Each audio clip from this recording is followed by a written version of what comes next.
term is creative entrepreneurship, and it's very, very hard concept to grasp. So let's go to an expert. Rashmir Bala, right here on Rainmakers TV. Rashmir, welcome. Thank you.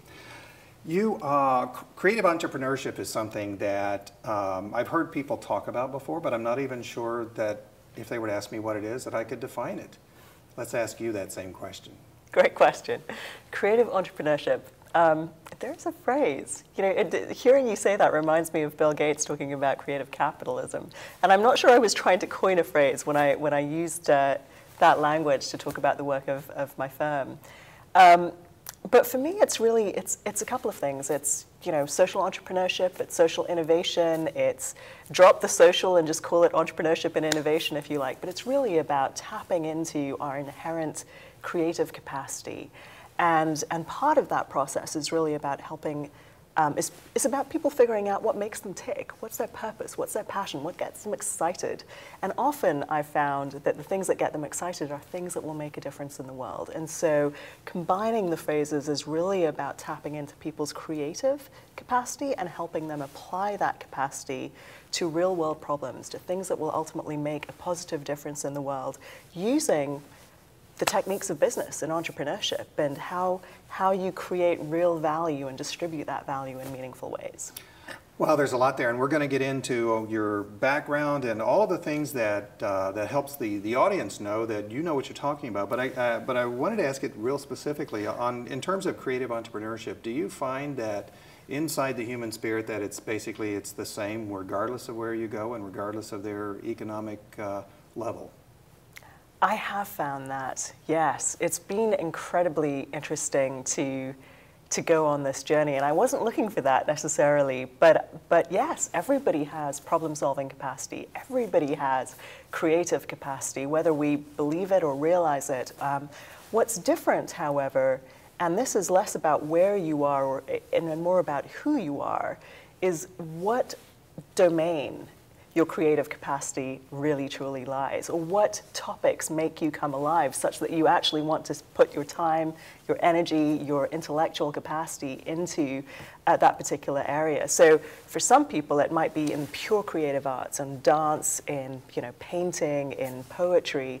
For others it may be in more technical areas, engineering or computing, or increasingly we're seeing a lot of people doing it, being very creative in the social media space. And for still others, it might be on strategy, coming up with strategies or thinking about how do you change systems, or it may be on policy. So everybody, I believe, has problem-solving capacity and creative capacity regardless of who they are and where they are. They may not have had a chance to figure out and utilize those skills such that they're able to then develop them. But the domain is what matters, because what makes people come alive is very different for different people.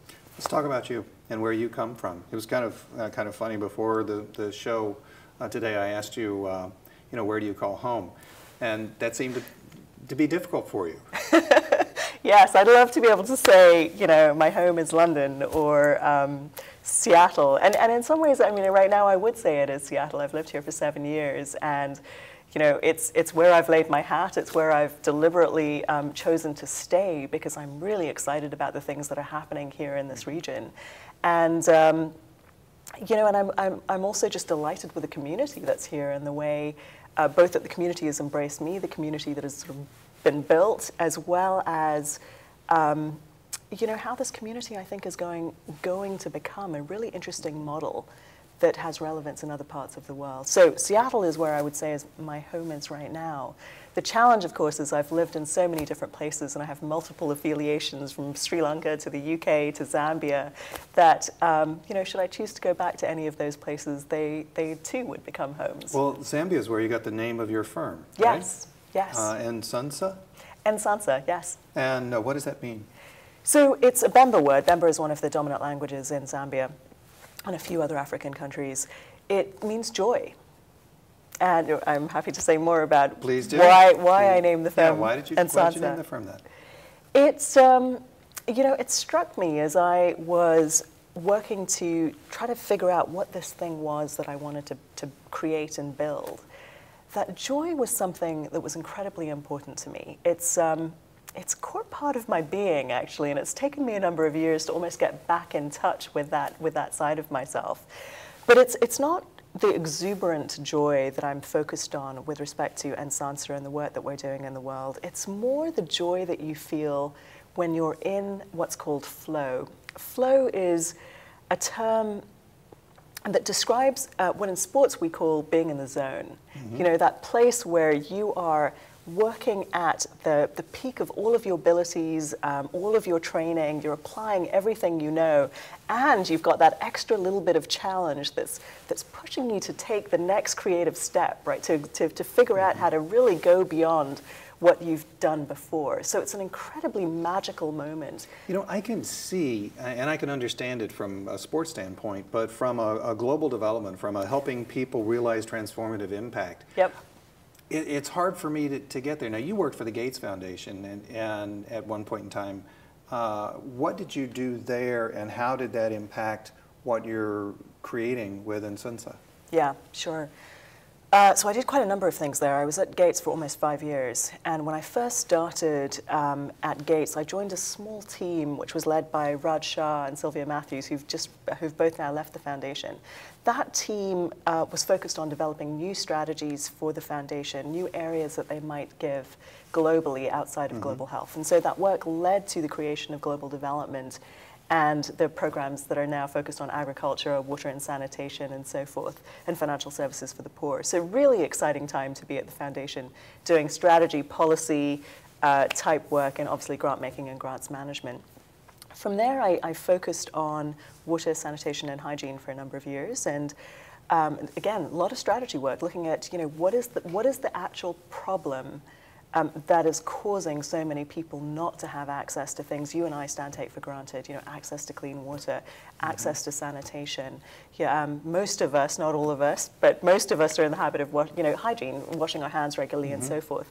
These are incredibly difficult things to realize for the, 1 or 2 billion people that don't have access to these things. So the work at Gates on water and sanitation was a lot about understanding the true nature of the problem, and then looking for innovative and creative ways to address those problems such that people would be able to have access to safe water and sanitation and so forth.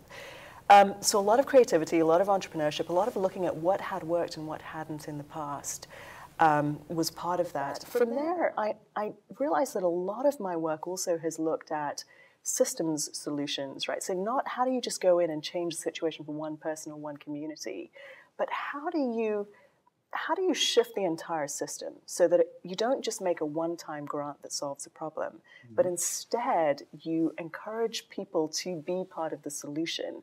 You look at the role of the public and the private sectors and figure out, well, what are the barriers that are preventing what are essentially markets from working effectively for these poor and disenfranchised communities? And that's what you're talking about. You're talking about the low and middle income countries, developing countries, people in poverty, however you term it. You're talking about that. Now, you didn't come either through your company now or with your past work, you didn't come and then tell them, here's the solution, implement this, did you? I hope not. That rarely works. My approach tends to be much more one of co-creating solutions, talking to people, finding out what has been tried in the past, what has and what hasn't worked. Now, there's a fine line between consulting and co-creating, and also injecting new ideas and new thinking. And I have to confess, I think, my experience at Gates was very interesting, because there were times where, I'd hear things, or I would develop strategies, that weren't necessarily comfortable for people in the water sector, let's say, who had been doing work in a particular way for a long time. But what I realized is sometimes you have to make people a little uncomfortable in order to spur innovation and creativity. Okay, what do you mean by that? And let's have some examples of uncomfortable people that you've made. Oh, goodness. Okay. Well, water is a great place to talk about this. So in the water sector, NGOs typically, have gone in and delivered certain types of solutions. Installed wells or pipe solutions or various technologies.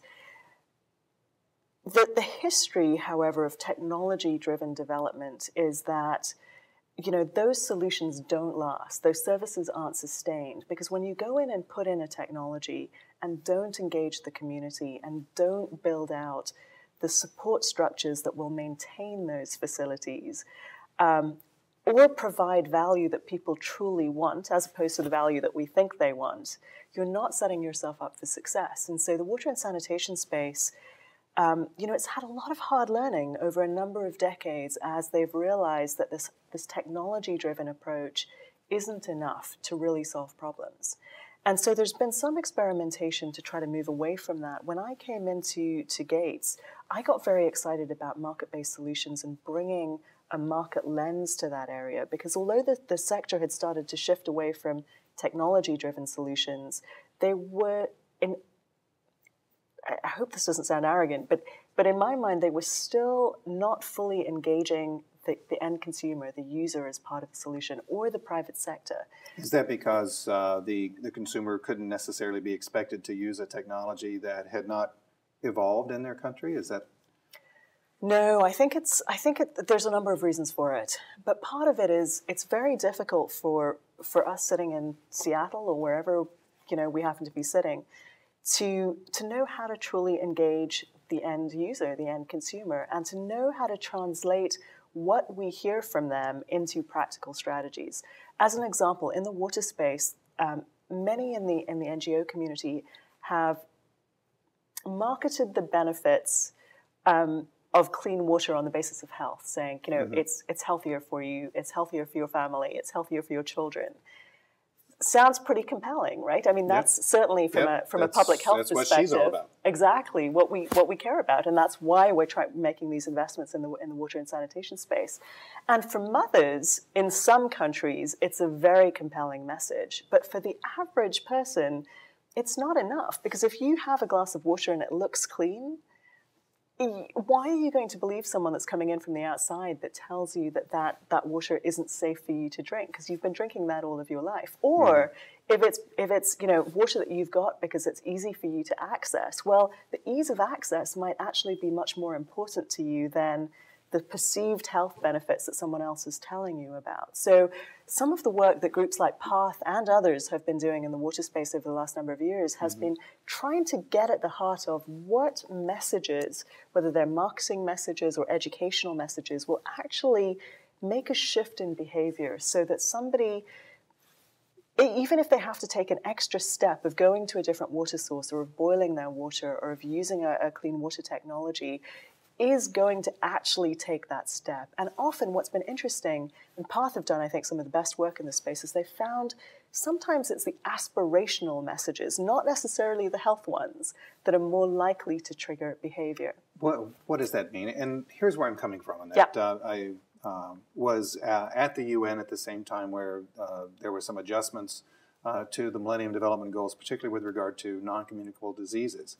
And there was all of this discussion about how you have to stop smoking because smoking causes cancer, and cancer is a huge economic detriment to the developing country.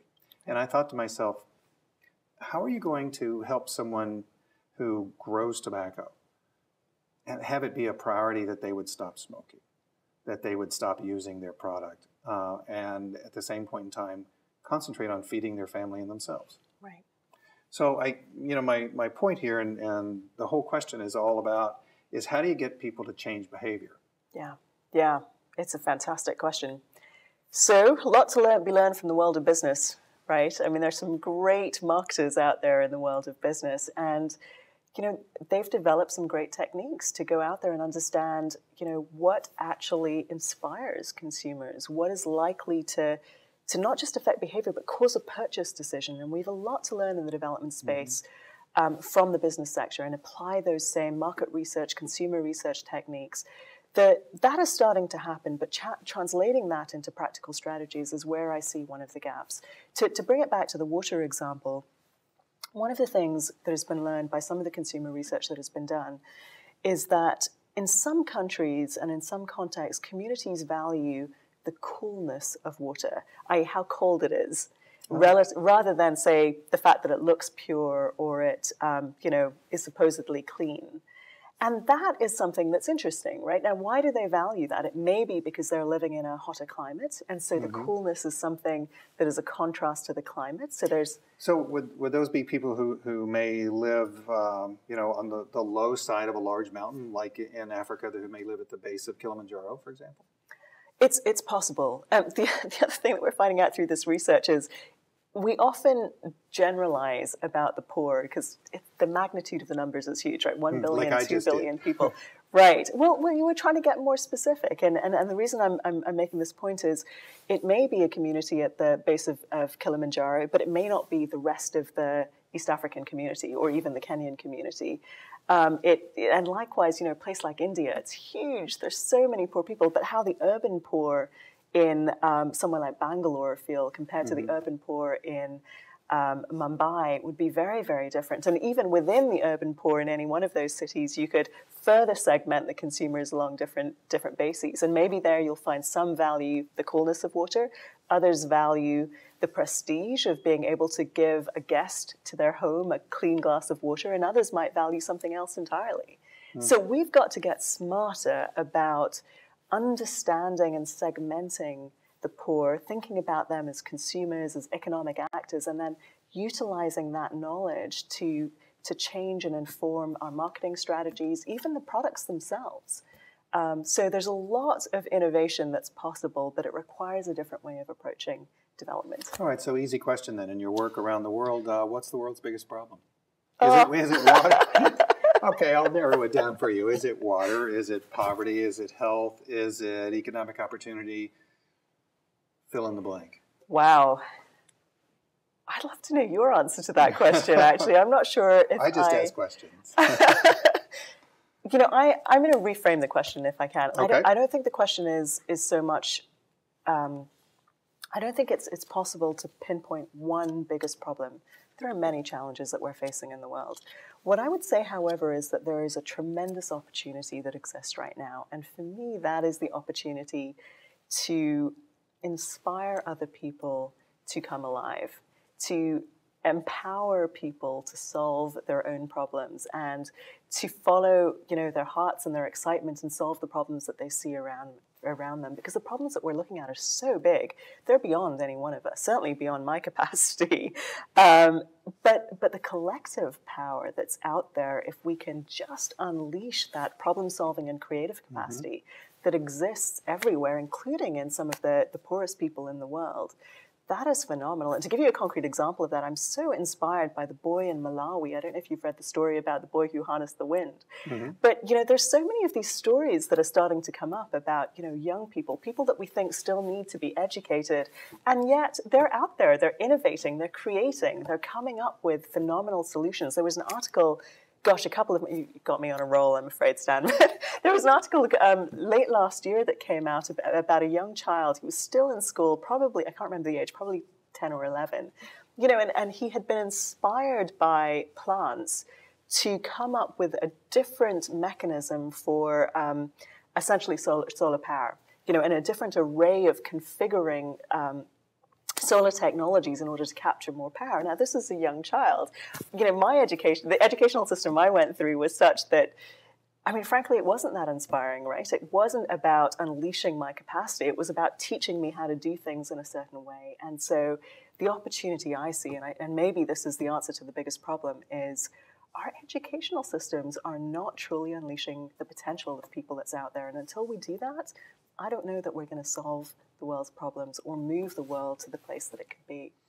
Well, then let's not solve the world's problems today. Let's solve hers. Okay. And we're going to be kind of stereotypical about this because we actually interviewed a young woman who could have been this, but she got out due to education. And let's say she was 19, she had 4 children. She had a husband in his 50s, and he had 3 other wives and 8 other children. Is there a future for her that can come through helping people to realize their transformative impact, such as what you teach, whether either at the Bainbridge Graduate Institute at the University of Washington or in your work at Nsansa? Is there a future for her that comes out of what I teach? Is that the question? Yeah. Yes. There is. One of the reasons I teach is because I love to see people come alive, to realize how much capacity and potential that they have. And, that's different for everyone. As I said at the beginning, where and how, what it is that makes them come alive is very different. The folks I teach, because I'm mostly teaching within the US right now, tend to already have a certain base level of education. And so there, my approach tends to be a little different, and it's a lot more about harnessing the power of business and entrepreneurship and creativity on whatever areas they're particularly interesting, and bringing in things like systems thinking and Let me interrupt you for just a second. Yeah. And at the Clinton Global Initiative in 2011, one of the big focal points was jobs. And it was jobs for everyone, particularly jobs in developing countries, Right. jobs that would provide economic opportunity for her. Yeah. Is that something that is part of what you teach, part of what you're trying to help happen, as well as just helping people find the space where they want to be? It's an indirect outcome, because what I'm finding with a lot of the folks that I teach and that I advise is they either go on to create entrepreneurial ventures, which create jobs, and some of them are, creating jobs here in the US, but some of them, are interested in sort of these entrepreneurial ventures overseas. So they will create jobs in poorer nations. Some of them are already working within larger institutions, and so their investments, whether it's a large company or a large foundation, may also create jobs overseas. So that's a very important element. My focus isn't necessarily purely on creating a job, but it is on going out and doing what makes sense in the world for that person, and which as I said, typically involves people starting a new business, starting a new venture. In the case of larger companies, one of the things that I'm really excited to see them do is to actually integrate poorer people, including in Africa and Asia, into their value chains, into their supply chain. So it may not be a direct job with a company, that's at the top of a value chain, someone like a Pepsi, but it might be that Pepsi works with the companies that are all the way through their supply chain, so that they work more directly with smallholder farmers or with people in the countries. So local sourcing is something that we talk What's about. causing that change? What's causing the change? Because there's this discussion of like this, so local sourcing. I mean, you talked about it in your blog just today, I think, as a matter of fact, coming from the Nestle CEO, I believe. We used to talk about this in terms of it'll never happen, that the large companies will never look at the person on the bottom of the pyramid. But then there have been books about the fortune at the bottom of the pyramid, and companies really are looking there for economic opportunity for all. Yeah, multiple things are driving that change. One is a desire to make a difference, which has existed, I think, in a number of companies. The companies actually are moving there. Yeah, they are, and they have to. I mean, their employees, especially younger employees that are coming in, want to know that they're working for companies that make a difference and want their companies to be doing good work. So there's definitely that. You could argue there's branding and marketing benefits, and there are. It helps with employee retention. So it lowers companies' costs. There's a direct bottom line impact if you can improve your brand and your employee morale because of the kind of work you do. But in addition, there's some much more... there are even stronger business reasons for the larger companies. One is they want to get into these emerging markets, and to the extent that they're not already. And they know that making these investments will help increase the purchasing capacity of future consumers. So getting in now gives them a way to learn, to understand how these economies work, to help see these economies develop, which in turn is going to lead to a greater consumer base for them. The other part, I would say, again, depending on what company we're talking about and the nature of its business, is sometimes this work can help secure and improve inputs for companies. So in the agricultural world, as an example, if the agriculture companies make an investment in the capacity of smallholder farmers, in order to improve the reliability and the quality of the products that the farmers are producing, that is going to secure local inputs for those companies. And that's actually powerful in the long run. So again, it depends on the industry and the company that we're talking about, but there are many tangible short-term benefits as well as longer-term benefits for companies. And I think all of these things are contributing to the change. So as I prepared for the interview, I had a lot of questions. And now that we're 20 minutes into the interview, I have even more questions. But kind of the big one is you're a .org, you're very, very active in blogs, you teach at business schools, you have your own business, but you're talking about social entrepreneurship. Are you a social worker? Are you a business person? Or what? Great question. Isn't it interesting that we always want to put people in particular boxes? Well, that's the world I grew up in. I know, and it's the world I grew up in, and I think I've resisted the boxes all of my life. I'd love to just be considered an entrepreneur and maybe a coach, an inspirer, someone that's excited about enabling other people to do their best work. Ultimately, I don't really care what the label is. I love to play in different spaces. Giving back is part of your core. At least that's what it says on your website. Yeah. How do you give back? Multiple ways. Well, doing a lot of work for free is one of the ways. And some of that is important because it's also an opportunity to learn and try things. As an example, we're collaborating with Hub Seattle right now, and we're trying a startup weekend for social entrepreneurs, which is what I'm very excited about. It's a weekend event, allows people who are thinking about, maybe they have an idea that might help change the world, whether it's in water or whether it's in health or whether it's a technology solution, to come try it for a weekend, and we provide them the support. For me, that is, it's a lot about giving back because all of us are just volunteering our time and our effort to try this approach out. If it works, I think it will help build the social innovation and the social entrepreneurship ecosystem in Seattle and potentially create a new model for the kinds of things that can be tried in other parts of the world, even outside of the US. That's one way to give back. The other way is some of the coaching and mentoring that I do. And we're trying an approach. I've only just recently started hiring people, so this is highly experimental. We're taking a leaf out of Google's book. And we're also trying an approach which is to give our employees 10% of their time to basically volunteer and or work on creative projects without there having to be, a very direct, clear link to Nsansa. Because in the long run, I'm convinced giving our employees a chance to volunteer and play in this way is going to bring tremendous value to the firm. And I'm doing that as well by, volunteering on boards, on advisory committees, and giving back through mentoring and coaching. We have less than a minute left. Sorry. So we'll give you an easy question. Hey. 5 years from now, what are you going to be doing? Where is Nsansa going? Wow. That was an easy question. Yeah.